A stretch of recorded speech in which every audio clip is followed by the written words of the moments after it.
बिस्मिल्लाहिर्रहमानिर्रहीम। अस्सलाम वालेकुम। क्यूस्ट न्यूज़ के साथ मैं हूं सना हुसैन। चलते हैं खबरों की जानिब।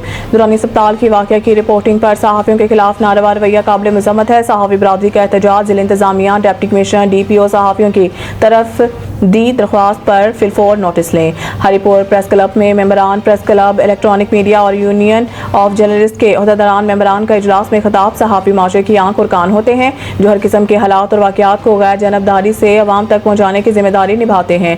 गुज़िश्ता दिनों दुरानी अस्पताल के वाशरूम से नौमौलूद बच्चे की लाश मिलने के दिलखराश वाक़े को मुकामी सहाफ़ियों ने अपनी पेशेवराना जिम्मेदारी के तहत रिपोर्ट किया। ताहम अफसोसनाक अमर ये है कि वाक़े को उजागर करने पर मज़कूरा निजी अस्पताल के मालिक ने न सिर्फ सहाफ़ियों के खिलाफ नाजेबा ज़ुबान इस्तेमाल की बल्कि इनके खिलाफ पीका एक्ट के तहत थाने में झूठी दरख्वास्त भी जमा करवाई। इस नारवा रवैये के खिलाफ हरिपुर प्रेस क्लब में एक हंगामी मज़म्मती इजलास मुनक़िद हुआ जिसमें सदर electronic media Sardar Asif, general secretary press club Malik Mohammad Iqbal, general secretary electronic media Shahid Tabassum, senior नायब सदर प्रेस क्लब इब्रार अहमद तनोली, सदर union of journalist Waqar Ali, senior सहाफ़ी Mehar Simab, Niaz Haider Mughal, general secretary union of journalist Imran Salar, Kiran Awan, doctor Asif और गुजरात पाकिस्तान के एडमंड मिस्तम अब्बास और दीगर ने खिताब किया। और मज़म्मती इजलास में मेंबरान ने भरपूर शिरकत की और सहाफ़ियों की दी जाने वाली धमकियों की शदीद अल्फाज में मज़म्मत की। दीगर सहाफ़ियों ने शिरकत की। इजलास के शुरका ने मज़कूरा अस्पताल मालिक के बयान और इक़दामात की शदीद अल्फाज में मज़म्मत करते हुए ऐलान किया है कि अगर मुतल्लिका इदारों की जानिब से